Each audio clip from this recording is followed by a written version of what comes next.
कल कौन सा गीत पढ़ा था? केसरिया बालम, ऐसा ही था ना कि केसरिया बालम आओ नी पधारो मारे देश। और कहाँ तक लिख लिया था? अच्छा, गौरी देवी के बारे में अपन ने लिख लिया था, ऐसा ही है ना। चलिए साहब,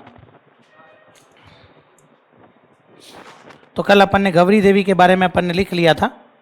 चलिए तो एक बार, हाँ जी चलिए तो लिखिएगा अपने तो। चलो तो लिखो, कल अपन ने लिखा था गौरी देवी, गौरी देवी में अपन ने लिख लिया था। चलो साहब, इसके अलावा कुछ नाम लिख लीजिए आप लोग। मांगी बाई का नाम लिखा था क्या? नहीं, इस लिस्ट में लिख लिया था क्या? लिखो मांगी बाई नंबर 3 पर, मांगी बाई उदयपुर। नंबर 3 पर मांगी बाई उदयपुर। नंबर 4 पर, इनके नाम जरूर याद रखना भैया, नंबर 4 पर आपके गौरी बाई, और गौरी बाई लिख देना आप लोग। ये गौरी बाई है आपके कहाँ की? पाली, गौरी बाई पाली। नंबर 5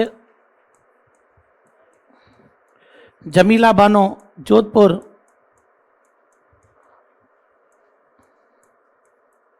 जमीला बानो जोधपुर। नंबर 6, इनके नाम लिख दो, ये सब मांड गायिकाएं हैं भैया। बन्नो बेगम जयपुर।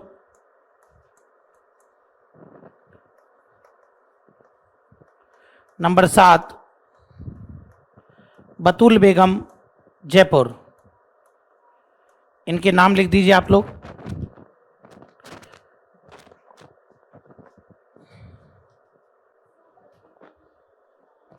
गौरी देवी बीकानेर है, हाँ गौरी देवी बीकानेर है, गौरी बाई पाली है, ध्यान रख लेना। तो ये ध्यान रख लेना, ये अपने को नाम पता होने चाहिए। तो इनमें 2 जो मांड गायिकाएं कल मैंने बताई थी, अल्लाह जिलाई बाई और गौरी देवी, वो इंपॉर्टेंट है। बाकी इनके नाम याद रखना, क्योंकि पेपर में नाम भी पूछ लेता है, निम्न में से मांड गायिका है या निम्न में से मांड गायिका नहीं है। बतूल बेगम के नीचे एक एरो करके लिखना। 2021 में तत्कालीन प्रधानमंत्री, वो तत्कालीन राष्ट्रपति लिखना। 2021 में तत्कालीन राष्ट्रपति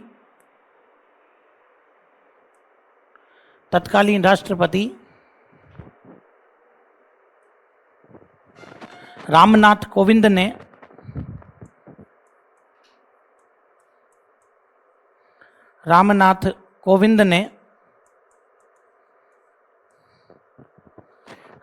कोविंद ने बतूल बेगम को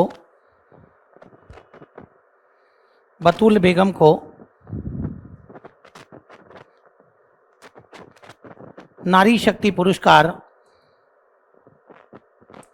बतूल बेगम को नारी शक्ति पुरस्कार से सम्मानित किया।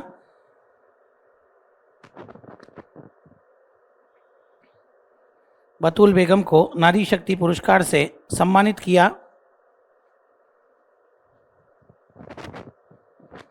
नारी शक्ति पुरस्कार से सम्मानित किया। इसके बाद में लिखिएगा आप लोग,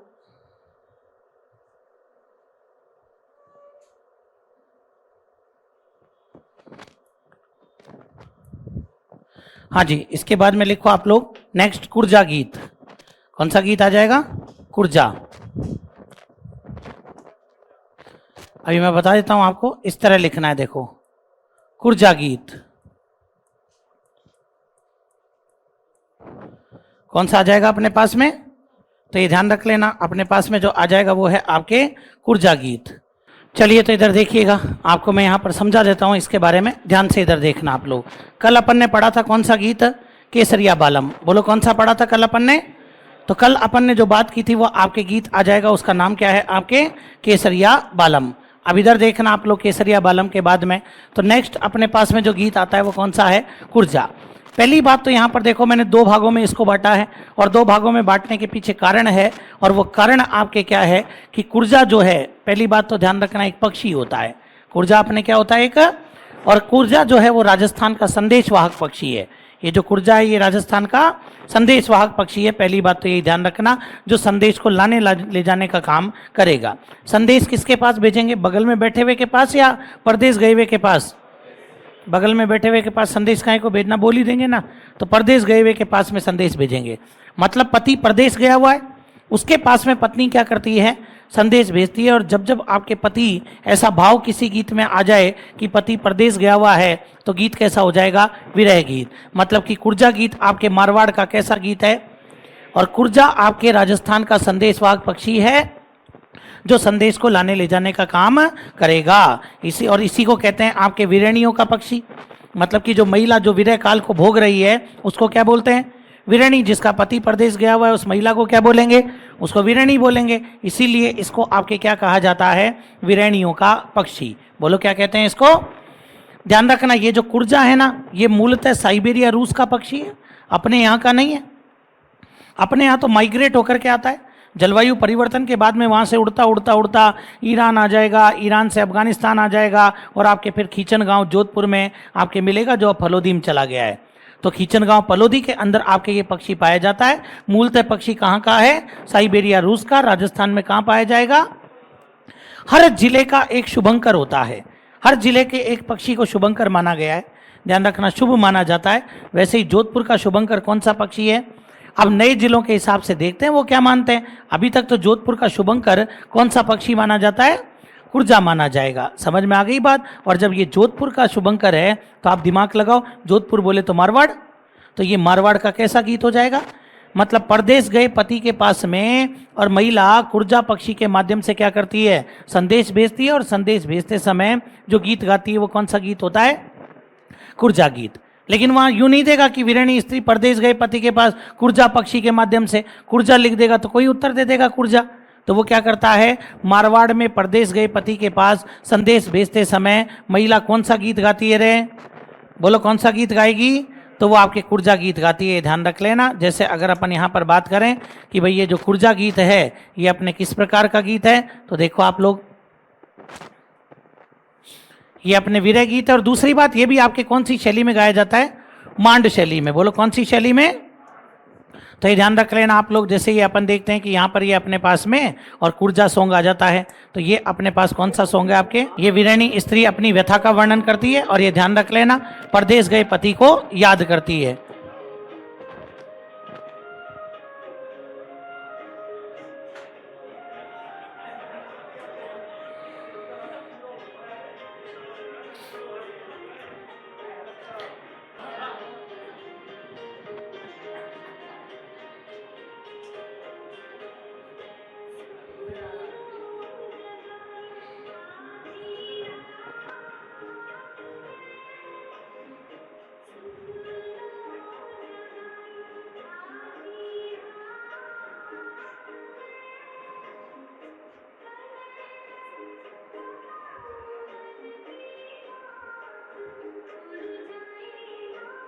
ये कुर्जा पक्षी के बारे में बताया, साइबेरियन सारस जिसको कहते हैं। तो ये यहाँ पर यही कह रही है कि भाई सपनों जगायो आधी रात में, ठीक है ना, मैं तने बताऊं अपनो हाल, कि भाई कुर्जाए मारा भंवर मिला दियो जी, कि कुर्जाए मारा भंवर मिला दियो जी। ये आपके जो पक्षी है, ये कौन सा पक्षी आ जाता है आपके, चलिए साहब,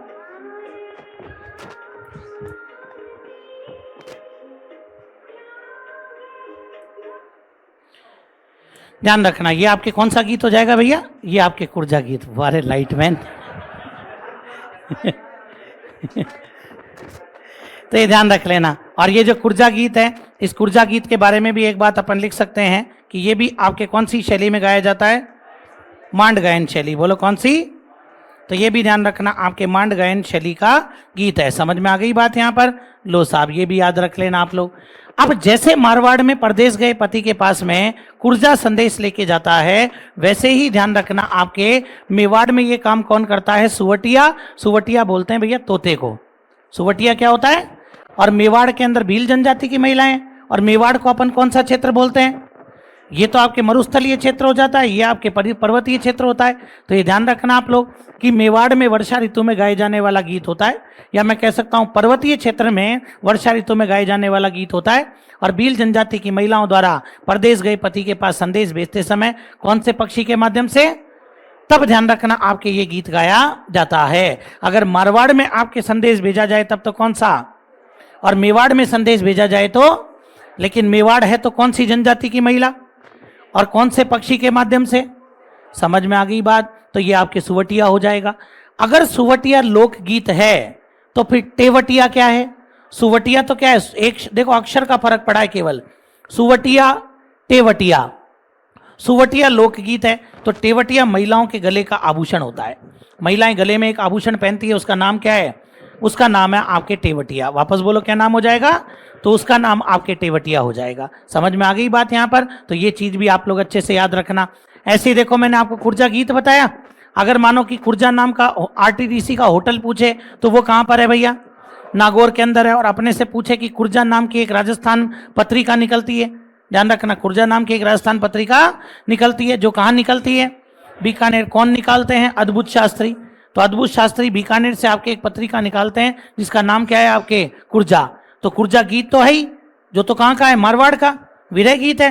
कुर्जा आपके एक होटल भी है आरटीडीसी का, नागौर में है। और कुर्जा आपके एक राजस्थान में पत्रिका भी निकलती है बीकानेर के अंदर, जो अद्भुत शास्त्री निकालते हैं। लो साहब, यहाँ भी आपने संदेश भेजा, यहाँ भी आपने संदेश भेजा।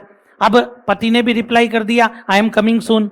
पति कह रहा है मैं भी लौट करके आ रहा हूँ साहब। और लुगाई साहब खुश हो जाती है कि लो साहब पति कई समय बाद वापस लौट करके आ रहा है, तो पत्नी बड़ी खुश हो जाती है। ये प्राचीन काल की पत्नियां हैं जो खुश हो जाती हैं।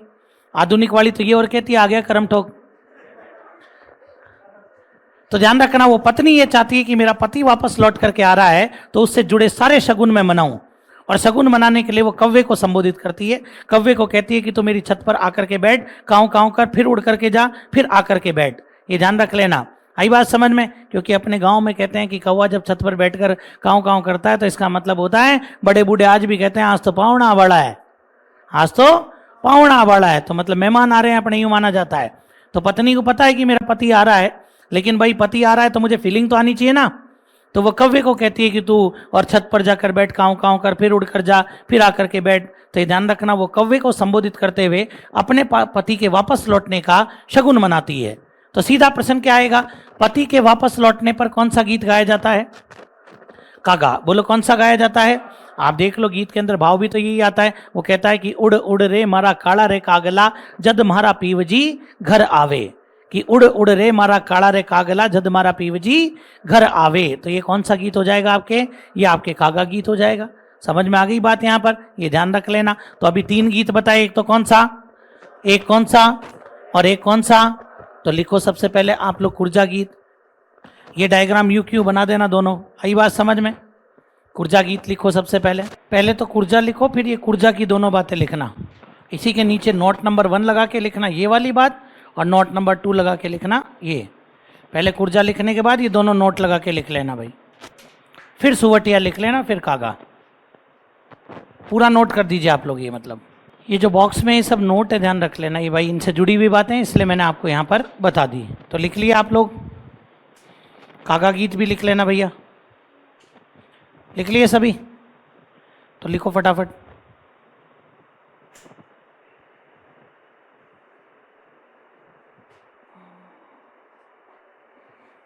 तो एक एक चीज ध्यान रखना कि मारवाड़ का विरह गीत जिसमें पत्नी परदेश गए पति के पास संदेश भेजती है, कौन सा? कुर्जा। मेवाड़ का विरह गीत जिसमें भील जनजाति की महिला परदेश गए पति के पास संदेश भेजती है, तो पति के वापस लौटने पर कौन सा गीत गाया जाएगा? और राजस्थान का राज्य गीत कौन सा है भैया? राजस्थान का राज्य गीत केसरिया बालम। बोलो कौन सा? केसरिया बालम गीत को सबसे पहले किसने गाया? सबसे पहले मांगी बाई। और सबसे ज्यादा गाने वाली कौन? समझ में आ गई क्या ये बात यहाँ पर? चलिए इसके बाद में आगे बढ़ते हैं। तो देखो इसके बाद में अपने पास में गीत आता है कौन सा? मोरिया। 3 गीत यहाँ पर मैंने लिखे हैं। अब देखो मोरिया, यहाँ पर मैंने क्या लिखा कि विवाह में पहले क्या होती है भैया? सगाई। बोलो पहले क्या होती है भाई? लो साहब, आपने क्या किया? सगाई तो कर दी, लेकिन शादी अभी तक नहीं हुई है भैया। तो देखो मैंने यहाँ पर सगाई के बाद और शादी से पहले, मतलब कि हो जाता है कभी कभी ऐसी स्थिति बन जाती है कि शादी होने में विलंब हो जाता है कि भाई जैसे ही आपने सगाई करी और लो साहब पशु परिचर की वैकेंसी आ गई। ध्यान रखना, अब वैकेंसी आ गई तो बोले साहब लड़का तो तैयारी करेगा, और लड़का तैयारी करेगा तो भैया फिर क्या करें? बोले विवाह थोड़ा लेट करेंगे। अरे तो विवाह लेट करेंगे तो फिर लड़की क्या करे? तो लड़की मोरिया गए। ध्यान रखना, मतलब ऐसी लड़की जिसकी सगाई तो हो गई है लेकिन शादी होने में अभी विलंब है, शादी होने में देर है, तो वो आपकी कौन सा गीत गाएगी भैया? वो आपके मोरिया गीत गाएगी। ध्यान रख लेना। कहते हैं ना शादी के सगाई वगाई हो जाती है तो सगाई होने के बाद में क्या होता है, जो नींद की दर होती है उसमें कमी आ जाती है, आती है ना भाई, ना उधर नींद आती है ना इधर नींद आती है। बड़ी मुश्किल से गांव में जाकर लड़की को नींद आई, और अपने गांव में क्या है, मोर बोलने लग जाते हैं। तो जब मोर बोलने लगते हैं तो लड़की उठ करके गाना गाना शुरू कर देती है, और वो गाना गाती है कि भाई मोरिया आछो बोलियो रे ढलती रात में। सुना देता हूँ, लो सुने सुना दूँ तो सुनो। वो आपके एक गीत गाती है कि भाई क्या कह रहा है,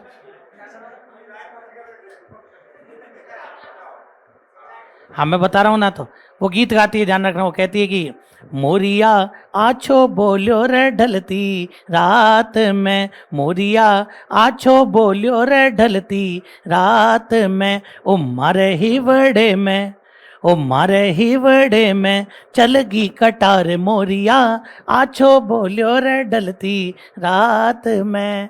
वो कह रही है कि भाई आछो बोलियो रे ढलती रात में, मारे हिवड़े मतलब हृदय में, मतलब दिल में, ध्यान रखना, कटार चल गई ऐसा, और तूने मुझे और मध्य रात्रि में जगाने का काम किया। तो ये ध्यान रखना, ऐसी लड़की जिसकी सगाई तो हो गई लेकिन शादी होने में विलंब है, वो कौन सा गीत गाती है। एक मोरिया तो ये होता है, एक मोरिया होता है आपके वर्षा ऋतु के आने का संकेत मिलने पर।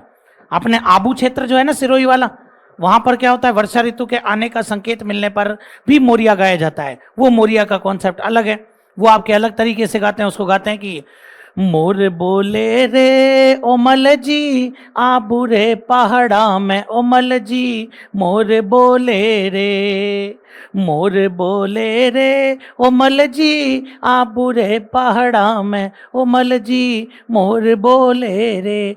ये वर्षा ऋतु के आने पर संकेत देने पर गाया जाता है। और ये ध्यान रखना, ये आपके कब गाया जाता है, ऐसी लड़की जिसकी सगाई तो हो गई लेकिन शादी होने में विलंब है। तो दोनों ही केस में क्या गाया जाएगा, तो आफ्टर सगाई बिफोर मैरिज क्या गाएंगे भैया, और वर्षा ऋतु के आने का संकेत मिलने पर भी क्या गाएंगे, मोरिया गाया जाता है। ध्यान रख लेना, ये विशेषकर कौन से क्षेत्र में, आबू क्षेत्र। बोलो कौन से क्षेत्र में, ये आबू क्षेत्र में गाया जाएगा। समझ गए बात को। ऐसे ही देखो मोरिया नृत्य भी है, पढ़ाया था आपको, पढ़ाया था ना, गौरासीय जनजाति का पुरुष प्रधान नृत्य कौन सा, मोरिया। तो ये भी याद रखना। एक गीत आता है आपके हिचकी। अरे हिचकी कब गाते हैं, जब कोई याद करता है, हिचकी तभी तो आती है ना, या किसी की याद आती है तो भी अपने क्या आ जाती है, हिचकी आना शुरू हो जाती है। ध्यान रख लेना, आई बात समझ में। तो भाई सबसे ज्यादा हिचकी अलवर में आती है, अलवर बोले तो मेवात वाला क्षेत्र, आई बात समझ में। तो ये गीत भी आपके अलवर और मेवात क्षेत्र का ही है, कौन सा, हिचकी। और ध्यान रखना, किसी की याद आने पर हिचकी गीत गाया जाता है। तुम चाहो तो किसी की जगह नाम भी लिख सकते हो, कोई दिक्कत नहीं है, ध्यान रख लेना।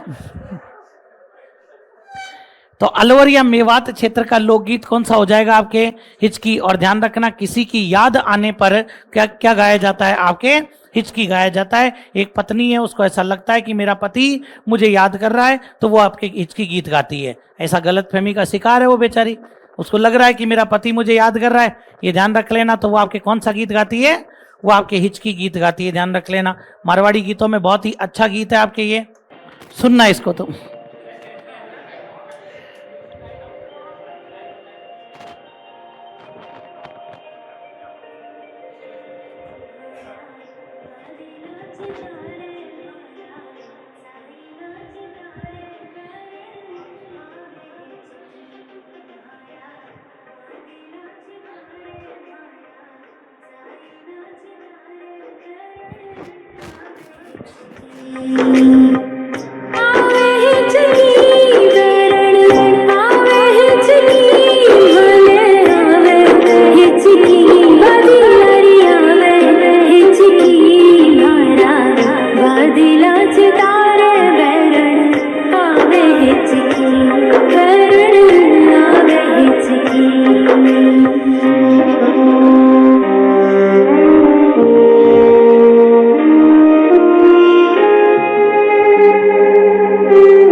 कौन सा गीत है ये आपके? हिचकी। ध्यान रख लेना, मतलब थोड़ा सा, मतलब जब अपन कहते हैं ना कि भाई आपके किस तरह का सॉन्ग है, सैड सॉन्ग ही आपके रहता है कि मैं थाना डोला मना करूं कि परदेशा मत जाए, कि वो मना करती है अपने पति को कि तू परदेश मत जा। तो ये ध्यान रख लेना, ये आपके कौन सा गीत हो जाएगा? हिचकी। तो पहली बात तो अलवर या मेवात क्षेत्र का लोकगीत है, और दूसरी बात ध्यान रखना, किसी की याद आने पर कौन सा गीत गाया जाता है? हिचकी गीत। फिर इसके बाद में आता है आपके कौन सा? बिछुड़ो। अब देखो बिछुड़ो, पहली बात तो ये याद रखना कि यह हाड़ौती क्षेत्र का गीत है। कौन से क्षेत्र का? और ध्यान रखना बिछुड़ो में से एक शब्द लो आप लोग, क्या आ जाएगा? अब इस बिच्छू ने क्या किया कि बोले साहब एक पत्नी को काट लिया।